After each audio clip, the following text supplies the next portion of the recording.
3日前，我们在河道里发现了一具尸体。由于尸体在河道中泡了1周，已经辨不出容貌了。我们这些天排查了发现尸体的河段方圆1公里1周前所有路段的监控，发现了这段录像，尸体是从秦家出来的。根据从尸体身上提取的 DNA 和户主秦霄在本市 DNA 数据库留下的数据做对比，确认尸体的身份是秦家子女秦婉。他是秦婉的话，那我是谁啊？看到身份证的时候，所有人都感觉到涌上一阵恶寒，甚至有人还想壮大胆子碰他一下。你做什么？现在医美科技那么发达，拥有一样的脸不代表什么。你是不是秦婉？提取 DNA 检测一下，自见分晓。你愿意配合让我们提取一下你身上的 DNA 检测吗？不用测了，她就是秦婉。我也是住这个别墅区里的，是和婉婉认识10几年的闺蜜了。她是不是秦婉，我还不知道吗？怎么拿着一段模糊的视频就来质疑人的身份啊？其中一个人认出了那是网红女主播马叔叔，立刻道：马小姐，我们也是按照流程办事，毕竟停尸间那位女子的 DNA 通过对比是秦霄女儿板上钉钉，如果她的 DNA 比对不是秦小姐，并且还和秦小姐有相似的容貌，那么她就有可能有重大嫌疑。闻言，秦婉猛地抬头：秦小姐，只需要您一点头发就好，得罪了。住手！我看谁敢动我孙女。婉婉，你没事吧？秦婉摇了摇头。来之前他去过警局，也看过那个孩子了。打听到警局是拿他和秦霄的 DNA 做对比的，基因库里并没有秦婉的基因。警察同志，不必验了。可能我儿年轻的时候是有笔糊涂账，但眼前这个就是我的孙女，不会错的。为了不让秦婉被销户，甚至背上作案嫌疑，秦无涯只能这样做，让儿子背这个锅。秦老爷子，可是此事的确蹊跷，您真的不验一下吗？即便眼前这位的确就是秦小姐，验一下也无妨啊。我就问你，一个你自己的亲人，朝夕相处的人，可能会认错吗？还需要验？这样，对于你们来说，验一下也无妨，可对我们婉婉来说，是屈辱，奇耻大辱。我不会同意你们随随便便验她的 DNA 的。此事陷入了僵局。那秦老爷子、秦小姐，打扰了。关于那位小姐溺亡一案，我们会继续追查的，有消息会通知到您。一行人鱼贯而出，只留下江北宇、马叔叔和冷冽。没事的，婉婉，别害怕。天塌了有爷爷顶着，我看谁还敢质疑你不是秦家的女儿。爷爷还有爸爸妈妈都会保护你的。秦婉讶异地抬起头，神色暗淡，张了张口却没有说话。好孩子，你没有做错什么。昨天能够告知爷爷这些，你很勇敢。我跟你爸爸妈妈商量过了，会以私生女的身份将那个女孩认进来，这是保护你的最好方式。你在我们身边长大，永远都是我们的婉婉。爷爷，我还以为你们会不要我了。傻孩子，你是我们的心头肉，怎么会不要你？怎么舍得不要你啊？那个孩子也的确是个可怜的孩子，你就当是你的妹妹吧。下午陪爷爷去警局认尸。下午，尸体被秦家认领，转移到了医院。3日后将被火化，那些随身物品也被领了回来。这是青青的锦囊，这个胭脂扣是我送给她的。和他约定，在宫中如有什么变故，可以通过这个传信于我。这上面是他的字迹。冷冽脸色晦暗。他当时一定在想办法传信于我，可惜直到死都没有将这胭脂扣传出来。他死的时候手里一直紧紧攥着这个锦囊，所以也随他一起带到了这里。说到这里，所有人脸上都浮现出难过的神情。我看过监控，可以看出他当时很慌乱，应该不仅仅是因为到了一个陌生的新环境，倒像是有人在对他不利。那天是他第一次被翻牌侍寝的夜晚，究竟是有谁在对他不利呢？他的尸检情况出来了吗？出来了，法医检测就是单纯溺亡，身上无外伤，无中毒。如果他的尸体有什么异常情况，我都逃避不了被审查。毕竟那天他是从我家出来的。所以他是在宫中出的事，有人想破坏他的这次侍寝。那时江国与北国正在交战，如若冷妃在侍寝的时候出了什么意外，那么朕与冷将军之间也势必会反目。可对方千算万算，没有算到婉婉在这个时候阴差阳错的出现了。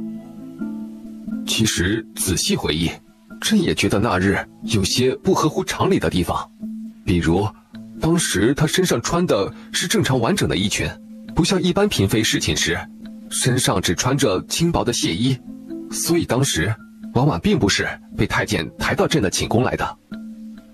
这件事说完，所有人都觉得不寒而栗，细思极恐。回去之后，我一定要查清楚这件事儿，给冷清清一个公道。你有个朋友叫江，哎呀，就是那个和你下象棋赢了你的是吧？秦婉嗯了一声。那孩子呢？秦婉愣住，没想到爷爷还惦记着呢。他能告诉他今天上午的时候也在场，不过他没注意到吗？觉得合适就带到家里来，刚好你爸爸妈妈过2天就回来了。秦婉的心里在打鼓，这2天家里刚出这个事情，不太合适吧？等到了合适的时候，我就把他带来。爷爷嗯了一声。哎，后来他怎么没跟我联系了呀？你叫他拿自己的号加我，空了跟我打量吧。哎呀，我的小乖乖，胖了。都不是他从前的那个身体。葛曼琪的手顿时一僵，当妈的是能感受到这种细微的变化的，眼神里有泪光闪动。没事，这个也是我们的婉婉。上了车，秦婉陪他们一起坐在后座，听他们说。其实在你小时候，我们发现你的变化了。小时候的你不爱说话，就喜欢一个人在小角落里搭积木。带你去医院，医生诊断为自闭症。唉，那时候我觉得天都塌了，难以想象，我们的小千金居然是星星的孩子。爸爸为了帮你治病，放下了工作，带着你跑了很多医院，做了很多治疗，都没有效果。后来的某一天，你忽然好了，变得活泼开朗，人见人爱。我们还以为是你终于恢复了，开智了，哪里晓得，原来从那天开始，你就……对不起，孩子，你能到来我们家做我们的孩子，就是我们的孩子，这是缘分。你从6岁那年到现在，都是我们的孩子，也永远都是爸爸妈妈的宝贝。只要你自己心里不介意。等处理好那个孩子的葬礼，这件事就到此为止，谁都不要再提了。爸爸妈妈记性不好，很快就忘了。2日后就是冷清清的葬礼。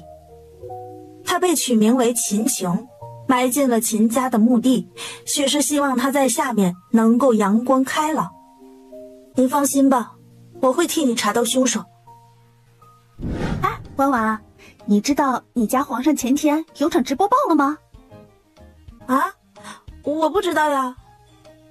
那场直播的数据啊，实时在线达到10万加，因为有个国学大师来打假，跟他打 PK。国学大师觉得呢，他空有其表，没有真才实学，对古代文学有很多常识性的错误，就在直播间里对他。后来呀，就被他反虐了。当时啊，还有人录屏呢，那场直播啊，帅呆了。江北宇偷偷看了他一眼。他现在啊，可是全公司涨粉最快的，播了不到半月，粉丝已经破10万了，比我那个时候还猛。怎么没听你跟我说过呀？朕对你们的数据没有概念，以为人人都是这样的。朕只管勤勤恳恳的播，赚到钱了，就给婉婉买好吃的和漂亮衣服。冷冽感觉膝盖中了一箭。什么人人？好茶呀！他那直播间里几百人，好的时候上千，烂的时候就几十人，他又不是没看到。他怎么好意思说以为人人都跟他一样干到10万加呢？要不是君臣有别，他早就掀桌子了。现在他只能吃着闷饭，只当自己耳朵聋了。不错，再接再厉，这名皇上还是有一技之长的，就算到了异国他乡也饿不死自己。江北宇心想，这算是在夸他吗？啊，你下午有直播吗？没有啊。那好，跟我出去一趟。哦，好。我们从古代淘制来的东西，我放在拍卖会上了，委托人去卖，看看能卖多少钱。这一堆还不是宫里的宝贝，是那天他和马叔叔在街边的古董铺子里花了750两淘制的一大麻袋，他想来投石问路，试试水。15万。20万。22万。一个普通的瓶子最终以32万的价格成交，这只是那一堆古董里极为寻常的一件。接下来，秦婉在展台上看到了那个杯子，就是他与陆轩斗气时买的鸡缸杯，10两银子一个。这个他记得很清楚，他一共买了10个，打碎的那个老板还没给他算钱。最终，这个杯子是以20万一个，200万10个的打包价被前排的一个商人带走的。把古代的东西拿到现代卖，10两买的一个杯子可以卖到20万啊！嘿，这些还都是品相一般的，应该越好的东西越值钱吧？婉婉，你这个脑瓜子绝了！啊，我怎么没有想到啊？拿古代的东西到现代来卖啊！哎呀，我也是来试试看的。这次他投石问路，只拿了从古董店里买的一半东西来的。最后离开拍卖会的时候，钱到账了，扣掉税1500万。回到公司，去了狗皇帝的办公室，他没在直播，坐飘窗上看着底下人来人往的车流发着呆，神色落寞。怎么啦？婉婉出去玩，把朕一个人丢在公司里。朕刚才一直在数车，从这一共过去了1800辆。今天有人联系到朕，给朕8万块钱，让朕拍一段视频，剧本和拍摄都由他们负责，拍好了用朕的账号发。不必去，你这个账号才刚开始，要珍惜羽毛。这大众最反感就是一有点人气就带货。不过如果你想去玩玩，就去玩玩吧。朕也拒绝了，因为朕明日想和冷将军去历史博物馆，看看这片大地这些年来的历史变迁，看看朕的江国之后是什么模样。还有个兵器陈列库，我们也打算一并去看看。我明天让司机送你去。不必了，冷将军已经查好了公交路线，我们可以自己找路去。这半月来，朕和冷将军已经适应了这边的生活，也熟悉了这里的规则，可以单独行动了。那你去吧，有什么事儿马上给我打电话。你家皇上和烈烈去博物馆了，一大早一起乘公交车去的。马叔叔觉得好玩，两个人现在呀，就跟好基友一样。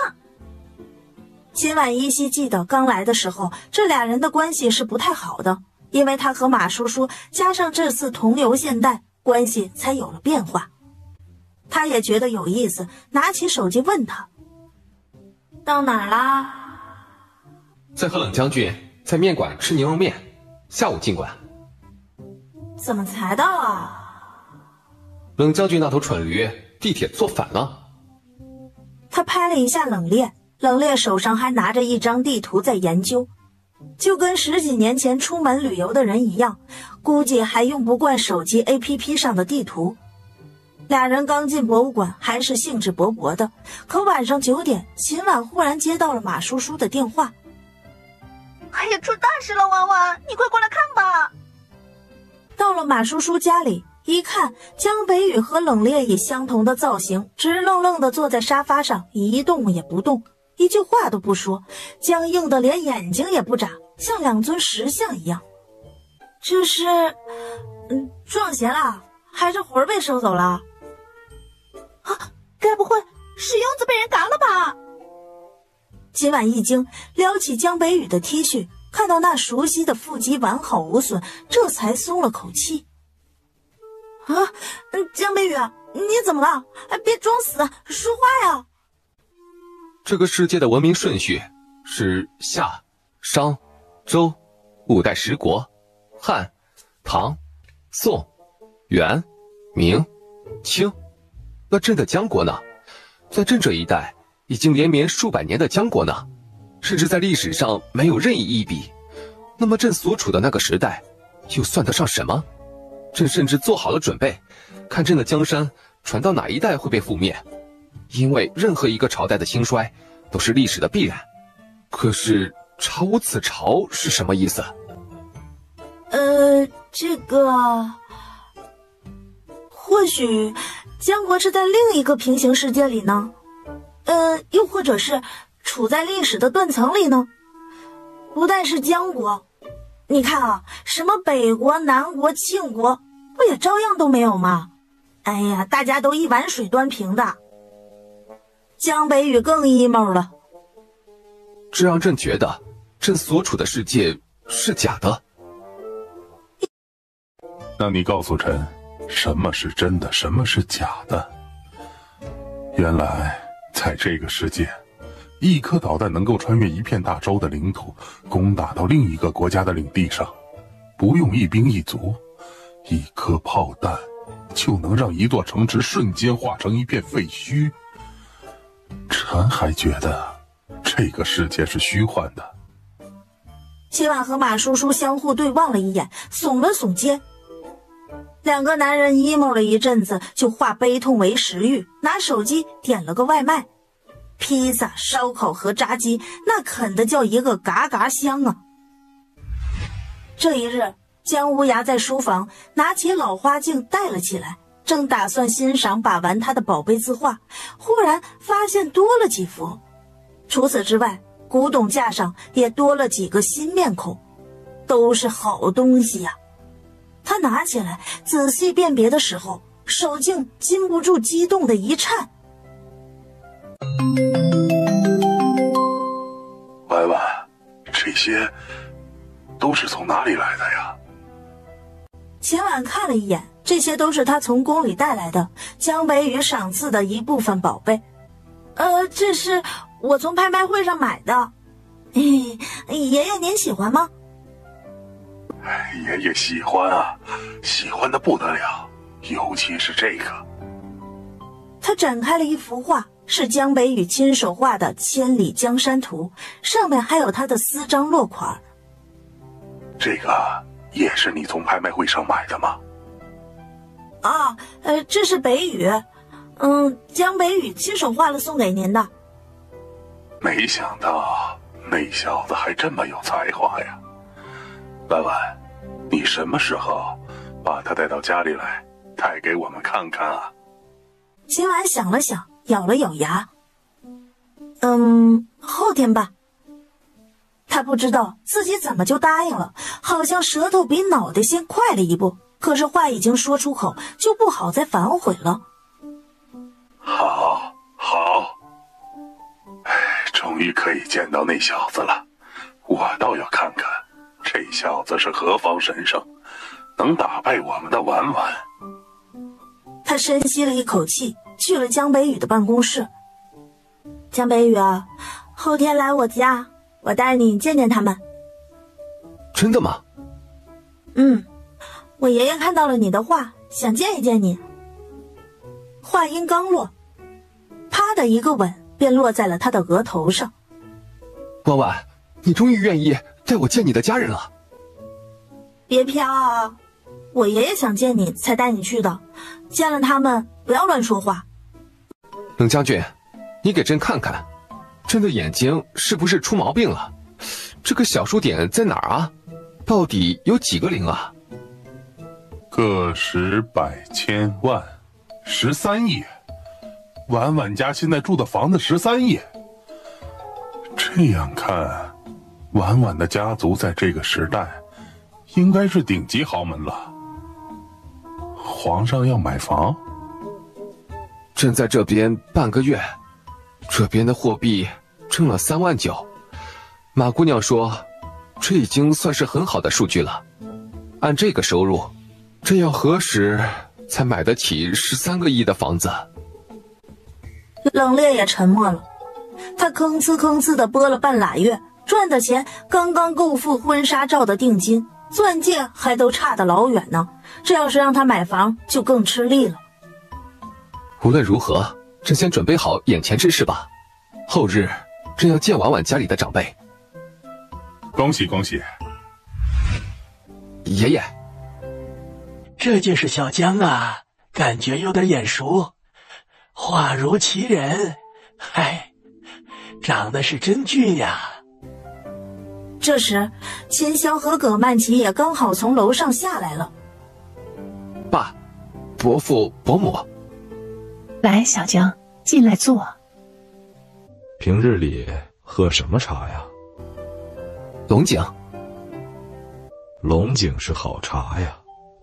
怎么过来的呀？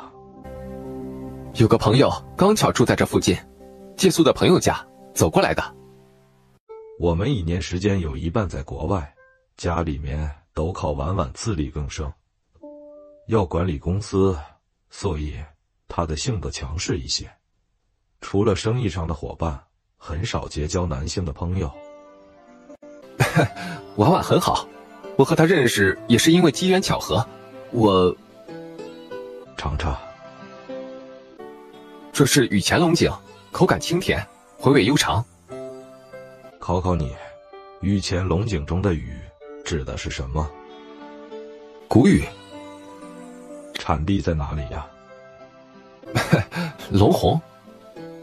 这时，一旁的秦无涯开口了：“小江，那幅千里江山图，真的是你画的？”“是。”“画了多久？”“在下不才，花了5天。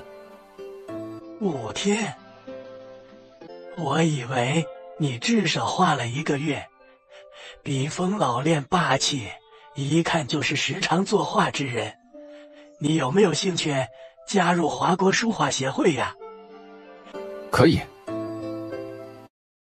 你从哪里淘来的宝啊？挺优秀的男孩，我怎么从来没听说魔都谁家有这样一位公子啊？”“他不是魔都人。”“那他是哪里人呢？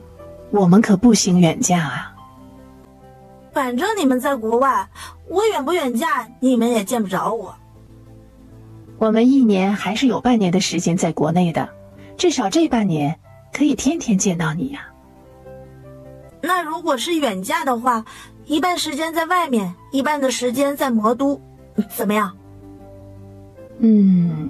你要是真心喜欢他的话，可以考虑。”“真心喜欢？你们怎么不问他的家世如何呀？”不重要，只要是婉婉看上喜欢的人就好。我们秦家又不需要依附别人，要说找个有钱的吧，我们也不需要这么多钱。权呢，我们秦家在魔都也算有头有脸，只要不作死得罪上一层的人，基本上可以高枕无忧。要来再大的权势也没有用，做我们秦家的女婿啊，最重要的就是清清白白，一个男孩子能堂堂正正的就好。伯父伯母对朕的印象怎么样？我妈说，想要做我们秦家的女婿，最重要的就是清清白白。这句话一发出，对面沉默了。秦婉一颗心沉了沉。朕的身子自然是清清白白，不信婉婉以后验身。这个我怎么验得出来啊？到时候你自然就会知道了。丽丽，喝口糖水再播啊。他有意看了眼镜头，笑了笑。哎呀妈，起猛了！看见马叔叔了？那个人是马叔叔吗？马叔叔？这里好像是马叔叔的家，他上次在这里直播过，还拍了视频。冷冽注意到，他就进来晃了一圈，直播间人数上百了，一下飙到了300。他继续讲，过了一会儿，他又进来了，站在他身后，捏了捏肩膀。丽丽，累了吧？要不要休息一会儿再播啊？不必，我讲完这场就下播。马叔叔站在他身后，捏了2分钟就走了。这一次直播人数上了1000。他面不改色，继续讲兵法，讲32计。过了10分钟，刚好讲到美人计的时候，门又开了。丽丽，晚上想吃什么？我给你做。别闹，直播呢。哦，直播晚上就不吃了吗？是。听到这句话，马叔叔就伸手关闭了直播间。你在做什么？你呀，隔10分钟再重新打开直播试试啊。他自然知道冷冽最近直播受挫，而他又自尊心极强，只能用这种方式，用自己的流量帮他开点挂。冷冽瞬间意会，忽然把他抱在桌上。你似乎对我存在什么误解，10分钟哪里够？你疯了！皇上就在隔壁。甚至不用褪下身上的吊带睡裙，只需一撩一勾，有什么东西顺着纤细笔直的小腿幡然落地。我知道你想利用自己的人气给我引来更多流量，但是我想让你明白，我冷冽不是需要依靠女人的人。给我一点时间，让我证明自己。马叔叔点了点头，但他并没有停止。马叔叔感觉到他有点生气了，似乎在生气他的干预。这个男人的自尊心比他想象中的还要强一点点。如果我说皇上的数据好，也有我的干预呢？你说什么？是皇上主动跟我讨教，跟我合作的，不然你以为他一个新人凭什么能够小火啊？你以为机遇和巧合是在这个世界上普遍存在的吗？冷冽觉得不可思议。他比你腹黑，也更懂得变通，为了讨婉婉欢心，也为了急于证明自己，是他找我帮忙，帮他运作的。他将一切都和盘托出。这是我利用经验为他量身打造的方案。在他直播砸场子的国学大师是我认识的主播，是我找他去的。在他们在直播间发生冲突最有看点的时候，我买流量引流。直播间他对国学大师的那段视频也是我录制找人发布的，还投了抖加。不然你以为凭什么一切都刚刚好啊？冷冽瞬间恍然大悟。好啊，居然是这样，怪不得。这件事你不能告诉婉婉啊，所以我能帮助皇上，为什么不能帮我自己的男人呢？冷冽瞬间觉得豁然开朗，emo的情绪一扫而空。所以，你为什么不早告诉我？瞒得我好苦啊！不坦白还好，一坦白又是新一轮的惊涛骇浪。朕的爱妃，请上车。他揉了揉眼睛，看到此情此景，很难不笑出声来。朕上次和冷将军从外边回来的时候，看见出了这里，前面一条巷子里，到了晚上会有很多好吃的，骑车大概10分钟的路程，很近，不用开车。秦婉长这么大，还从来没有坐过自行车，今天算是尝鲜了。走晚了，小心！喂！秦婉想想就觉得好笑，明明是叱咤风云的一国之君，怎么到了现在和他就变成了穷小子和富家女的剧本了呢？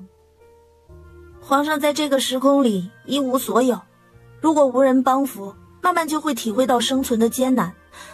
你还愿意花一半的时间留在这里吗？钱，朕可以赚。朕已经在看房子了。朕今日努力的直播作画，都是为了攒钱娶婉婉。你打算买房？你知道魔都的房价吗？知道。喜鹊娶妻都知道要筑巢。朕说要娶婉婉，不能全凭一张嘴巴。谁答应嫁给你了？你答不答应嫁给朕，都是朕的冷妃。朕只是想在你的世界里重新娶一遍你罢了。切，无赖！不多时就到地方了。有人愿意出价20万买下朕这幅花鸟画。秦婉意外，因为这仅仅是他花了1个下午的时间画的。别着急，可以等等再出手。神了！有人出22万了。秦婉低头继续吃麻辣烫。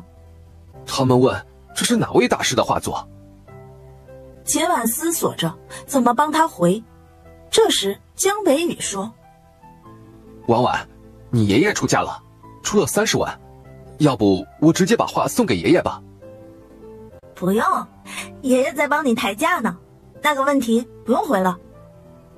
果然接下来就有人出了32万。秦婉也低头看了一下手机，不知道在看什么。吃了顿晚餐的功夫，这幅画最终以38万元的价格售出了。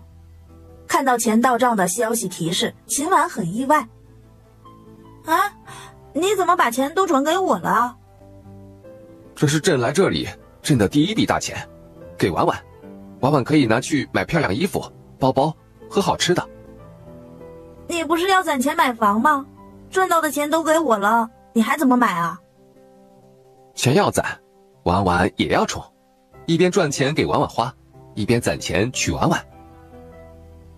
先生，不好意思打扰一下，您手上的这枚扳指愿意回收吗？冷冽随手就摘了下来，心想这玩意儿他府里多得很，卖掉刚好给叔叔的钻戒添点钱，买个更大的。你收多少钱？您要愿意的话，这个数。多少？100万。看他震惊的表情，桂圆觉得他认为价格低了，咬了咬牙。冒昧了，您要是觉得低了，120万也是可以的。冷冽先是震惊了一下，再是震惊了一下，端详了一下桂圆的表情，眼尾划过微不可见的皎洁。说实话，这是家里祖传的，本来今天没打算卖的。你要是实在喜欢，150万。桂圆快把牙都咬断了，默不作声。冷冽也没什么表情，继续看他柜台里的戒指，看了几眼，转身就要走。桂圆喊住他，咬牙切齿：好，150就150。冷冽笑了笑，摘了下来，心想没想到这玩意儿在这里居然能卖到150万，当时差点就随手送人了。下午等冷冽回来时，一辆漆黑锃亮的劳斯莱斯也被吊车吊到了马叔叔家门口。虽然知道冷冽最近的直播数据有所提升，但他才不相信就这几天他就能买上车了，还不是花马姑娘的钱。啊，丽丽，你哪来的钱啊？赚的。冷冽打开了车门，坐上了驾驶座上。这时副驾的门打开了，江北宇坐在他旁边。冷将军的钱是如何赚的？冷冽还是那个高深莫测的笑容，他是不会告诉皇上那个神奇的方法的。臣说了，是臣赚的。皇上不是也有皇上的方法吗？那臣自然也有臣的方法。有的时候江北宇真的好想刺死他。冷将军该不会卖屁股了吧？你做了对不起马姑娘的事？胡说八道。冷冽起初有些生气，后来察觉到了这是激将法，故意不说，继续悠悠哉哉的。皇上，就当臣买彩票中奖了吧。彩票？江北宇有些迷惑，用手机一搜，最近的彩票站点距离他们6000米。但是冷将军是靠彩票买车，他是不信的。网上有句话怎么说的来着？这个糟老头子坏得很，就是故意瞒着他，想有钱自己赚。北北也想要劳斯莱斯吗？不，朕不想。过来。江北宇不明所以，跟着他。这个呢，是我高中时开的车，也是我人生的第一台车。那是为了低调，家里买的，就当是一个代步工具，好几年没开了。现在保姆偶尔开出去买个菜什么的，你想练车的话，用这台练最合适。你要教朕开车？你练会了，考个驾照，今后就可以替我开了，学不学？学。当然，驾校都是会教的，但毕竟江北宇和他跨了时代，连车的一些基本构造和常识都不了解，他怕他去了驾校后会出洋相。这个是方向盘，控制方向的，和自行车的车龙头是一个道理。这个是油门，踩下去车就会跑。这个是刹车，踩了就会停下。这片空地周围都没有人，秦婉跟他讲解过一番之后，将车启动，让他尝试着缓慢踩一下油门。车动了，动了！他的嗓音里抑制不住的开心。不愧是10分钟就学会骑单车的人，不过教了半个小时，江北宇就能缓慢地绕着场地开一圈了。想学的话，可以在附近报一个驾校，不是会开了就行。在这个时代，合法的开车上路还是需要学习很多规则，拿到驾照了才能开车上路。无证驾驶是会被拘留的，就是会被衙门抓起来。江北宇点了点头。回去之后，他就搜索了一个驾校，报了名。叔叔，嫁给我吧。这小道具还挺傻。这不是道具，是一颗真的钻戒。叔叔，虽然我们已经成亲，但我从来没有以你们这边的礼仪跟你求过婚。现在趁着这个机会，我要把这个仪式补给你，嫁给我。忽如其来的惊喜，马叔叔忍不住捂嘴。摄影师趁现在最自然的时候，找准角度，哐哐那是一通拍。哎，那不是马叔叔吗？他结婚了？假的吧？拍视频呢，他怎么可能结婚？算接广告吧。我觉得也是。走吧，回家刷视频，过几天他肯定要发的。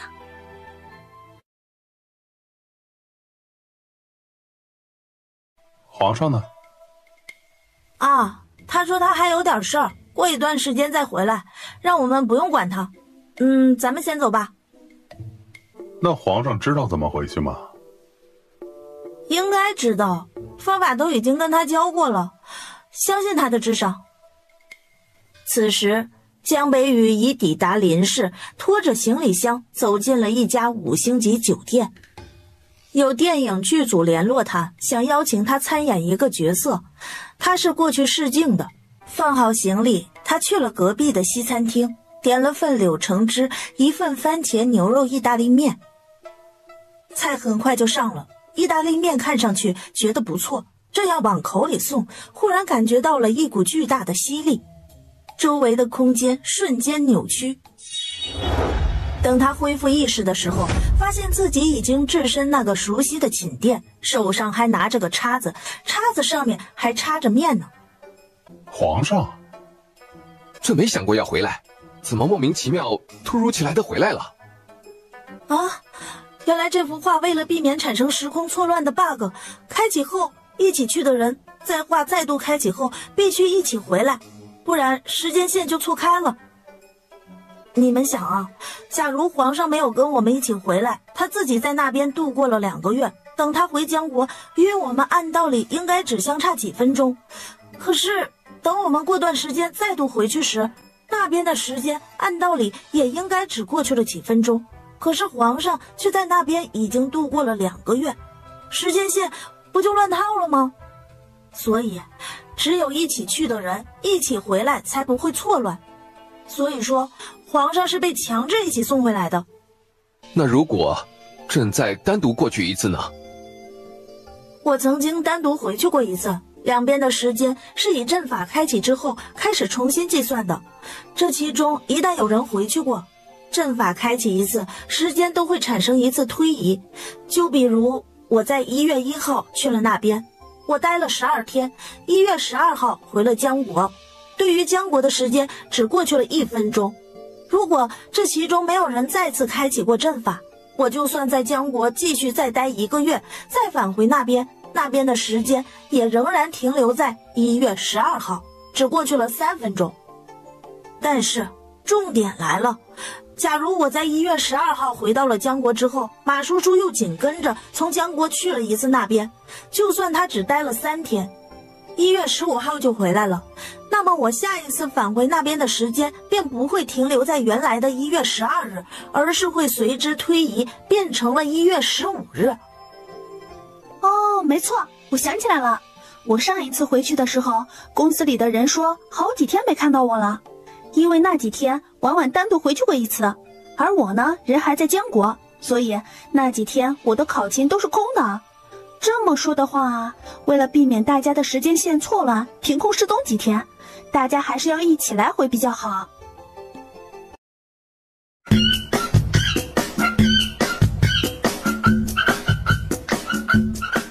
只放了2遍，吉祥便模仿着视频里的旋风开始唱唱跳跳，1比1的复刻起来。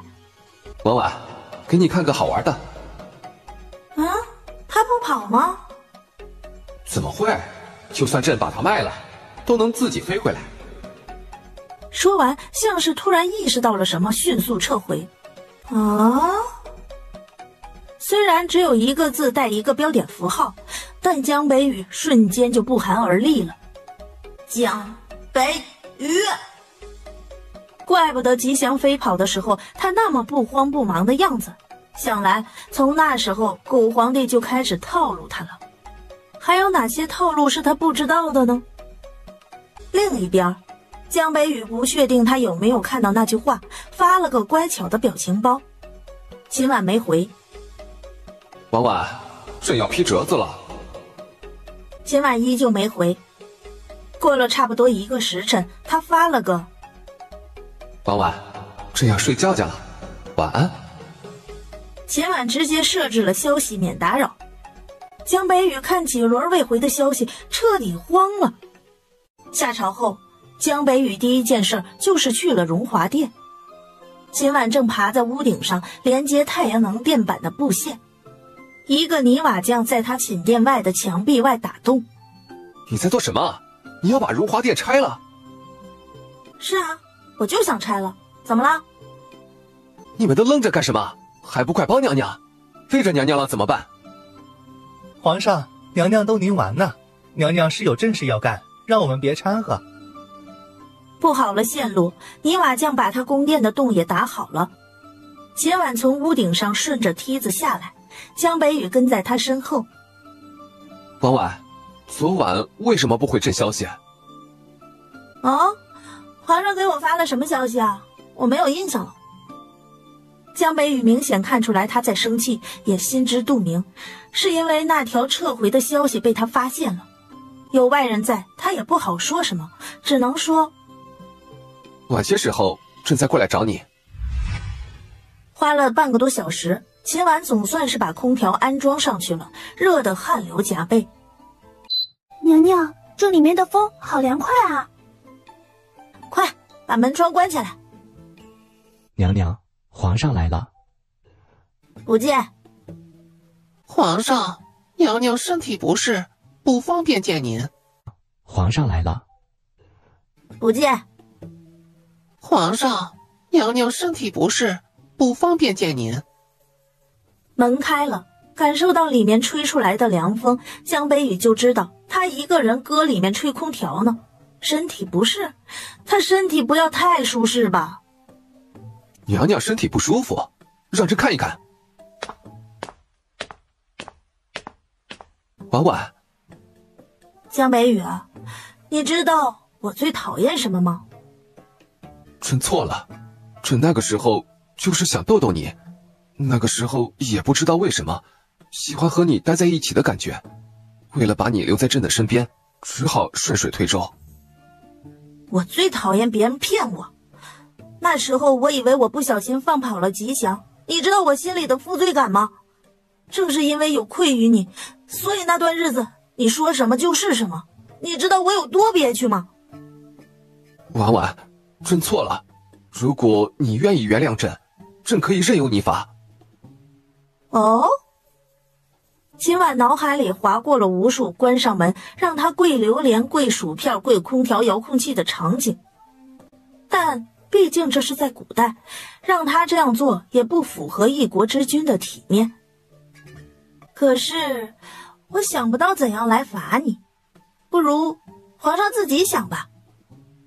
朕来给你剥葡萄。我吃葡萄，不吐葡萄皮。那朕来给你扇风。不必了，这不吹着空调呢吗？江北雨搜肠刮肚的也想不出来什么，忽然福至心灵。那婉婉跟朕到国库去挑一件宝物。秦婉笑了笑，虽然那国库里随随便便一件宝物就能换得上亿的钱，但他也不是钱可以打发的。若让狗皇帝知道这方法可行，以后便会有恃无恐，大不了随便拿件东西哄哄他。我呢，也不是庸俗的人，那就公平一点。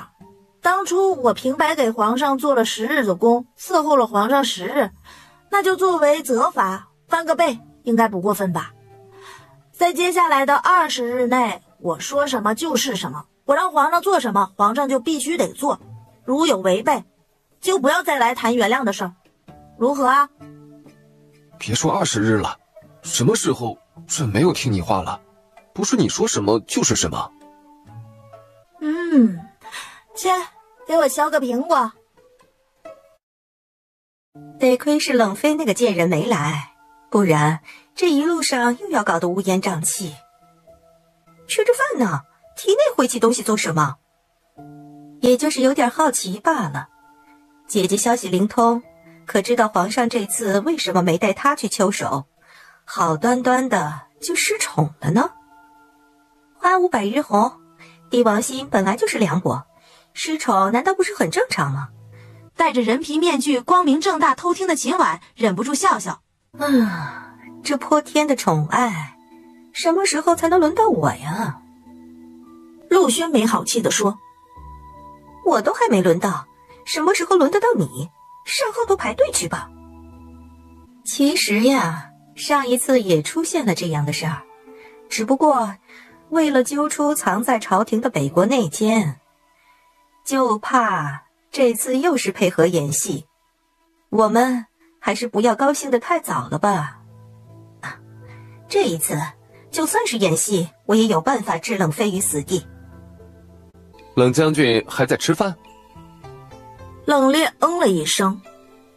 婉婉也跟来了，就在我们周围。暗中观察，俩人都是有点不可思议的表情，互相看了一眼。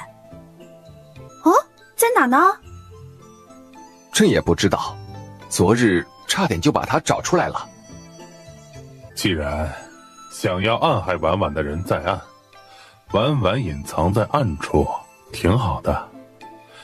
既然他自己不愿意出来，就别找了。想出来，他自己会出来的。冷将军，皇上召您有事，让您去湖边的那棵大槐树下议事。冷冽觉得有些奇怪，自从皇上有了手机之后，有事找他都是给他发消息，而不是找小太监来通知。可他仍是过去了，就想看看对方在搞什么鬼。冷将军，我有要事要与你说，可否介意不说话？不太方便吧？如果我说这件事事关冷将军最疼爱的妹妹冷妃娘娘呢？不会耽误冷将军多少时间的，这件事却足以让冷将军觉得颠覆。首先要告诉冷将军一个令人难过的消息，冷将军，您的亲妹妹真正的冷妃已经被皇上暗杀了。听到这句话，他身后的秦婉差点打了个趔趄，而冷冽面不改色，面无表情地斜睨着他。打从冷妃被打入冷宫后第一次侍寝，真正的冷妃就已经不在了，被调包成皇上的人。而皇上为了让冷将军继续效忠于他，隐瞒了他的死讯。你是怎么知道的？因为我不忍心看着冷将军被蒙蔽，好心帮冷将军查了下这件事。那一日，皇上寝殿里的侍卫根本没有看见冷妃娘娘被抬入皇上的寝宫。冷妃娘娘为何又会出现在皇上的寝宫中？并且从那之后，冷妃就开始性情大变了。冷将军，难道没有发现自己的亲妹妹被调包了吗？我自己的妹妹我会认不得吗？眼下这个就是我的妹妹。看来冷将军也被蒙蔽得太深了呀。但真的就是真的，假的就是假的。我不过是来给冷将军提个醒，冷将军若是不信，可以自己查。查了，我自己的妹妹我自己清楚。你身为皇上的妃子，却在君臣之间挑拨离间，意欲何为？陆轩心头非常恼火，这怎么和他想的不一样呢？如若冷将军不信，那便算了，打扰了。走了一会儿，陆轩忽然脚步一停，冷声对他说：在宫里当差，该说什么，不该说什么，知道吗？知道。好，要是被我知道你说了不该说的，小心你的舌头。害怕陆轩深更半夜将他灭口，回去之后他还是找了个机会，俩脚抹油溜了。夜幕降临，大家都搭好了帐篷，他悄咪咪地上了江南哥停在路边的马车。躲着吃泡面，这就知道是你。不是江美雨，你是狗鼻子呀！好好的饭不吃，营帐不住，非要像个老鼠一样跟朕玩这东躲西藏的游戏。黑灯瞎火的一个人躲在这儿吃泡面，好玩吗？方才他经过时，鼻尖闻到了一点泡面的香气，就知道这是来自现代的香精调味料，科技与狠活。第一次只是心头起疑，这一次他不会再错过了，逮了个正着。在我不想被皇上发现的时候，是不会被皇上发现的。原本就打算吃完这桶面就去找你的。你觉得朕是信你，还是信朕是秦始皇？秦婉白了他一眼，他却拿过了他的泡面，拿叉子吃了一大口。别吃泡面了，朕那里有好吃的。刚才朕在林子里打了一只野鸡，让工人摘了点鲜嫩的野蘑菇炖汤。夜色中，他一手拿着他的泡面，拉着他回了帐子。啊，对了，陆轩今日见过我了，以为我是他宫里的。你找套小太监的衣服给我，明日我扮成小太监。好。陆轩去查那件事了，他今日在冷将军面前拆穿了我，说我是个冒牌货。朕知道，冷将军发了录音给朕。溜啊，老铁啊！北国人狡诈，无非是想挑拨冷将军和朕之间的关系。陆轩嫁到江国，就是想暗中拉拢一些人与北国联盟。这个女人，朕早晚要收拾她。又何须皇上亲自动手？皇上，淑嫔娘娘中暑了。江北宇手上拿着手机，在看科目1的考试题，眼皮都没抬。中暑了找太医，找朕做什么？太医已经喂过藿香正气水了，不过建议娘娘待在阴凉的地方缓缓。娘娘说她有个不情之请，想在您的帐篷里待一会儿。所有人的帐篷里只有皇上的帐篷配了降暑的冰，最凉快。既然知道是不情之请，怎么好意思跟朕提的？这么娇气，让人送回京城吧。偏偏秦婉这时候想看戏了，就对江北宇眨了眨眼。江北宇悠悠地看了他一眼。不多时，淑嫔来了，果然面色苍白，因为中暑，身上只穿着薄透的轻纱。多谢皇上。你起来吧。就让臣妾在这趴会儿，缓一缓就好。那你趴远点，莫要挨着朕。淑嫔没想到这样皇上都不为所动，咬了咬唇，趴得远了一些，却又不甘心。皇上恕罪，臣妾趴不稳，就让臣妾趴一会儿，趴一会儿好不好？放肆！朕怜你生病可怜，允许你在朕的马车上暂时缓一缓。你竟企图伺机勾引朕，朕看你一点事都没有。来人，拖下去，重打20大板子。皇上恕罪，皇上恕罪，臣妾没有想要勾引皇上，臣妾只是忍不住的想要跟皇上靠近，臣妾再也不敢了，再也不敢了。很快就有2个侍卫上来，把淑嫔拖了下去。臣妾没有想要勾引皇上，臣妾只是忍不住的想要跟皇上靠近。他们觉得你失宠了，便有人想趁机取代你的位置。朕方才让淑嫔上来，就是为了杀鸡儆猴。如果淑嫔不处理，这一路上就会有很多人效仿淑嫔的行为，搅得乌烟瘴气。饿了吧？起来喝点吧。我失败了，差一点儿就要把虫子偷偷拿出来放在皇上脚上，被皇上一脚踢飞了。废物，给你机会也不中用，一次失败，下次想要再进皇上身你就难了。姐姐，还是你自己用吧，这泼天的荣宠我怕是轮不到了。陆轩当着他的面打开盒子，拿夹子把虫子放在烛火上烧死了。我一人享用，万一我一人得宠，你以后嫉妒我揭发我怎么办？你自己亲眼看看，蛊虫我已经烧死了。姐误会了，我不是这样的人，哪怕姐姐真的成功了，那也是姐姐凭本事做的，我怎么会嫉妒揭穿姐姐呢？倒是可惜了这价值千金的蛊虫。行了，你好好休息吧。却不知帐外漆黑的地方，一双眼睛将这里面的事看了个正着。冷云走到秦婉身边，小声说了什么。知道了。这位公公能否行个方便？今晚无论听见什么，看见什么，不要吱声。秦婉微愣，不动声色地将银子往袖中一拢。哎呀，您放心，今晚啊，我瞎了，眼聋了。接着就拎着水壶走远了。那位张公公一直站在帐帘外，朝着黑暗中做了一个手势，一枚吹管悄悄伸进了帐子里，袅袅迷烟被吹了进来。不多时，帐中的灯熄了，黑暗中一道披着黑色斗篷、戴着斗笠的身影悄悄潜进了帐中。你是谁？滚！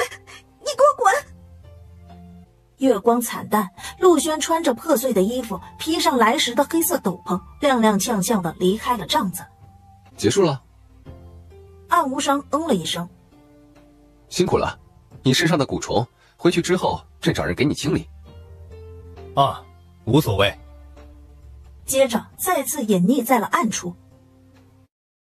不好了，不好了，公主被蛇咬伤了。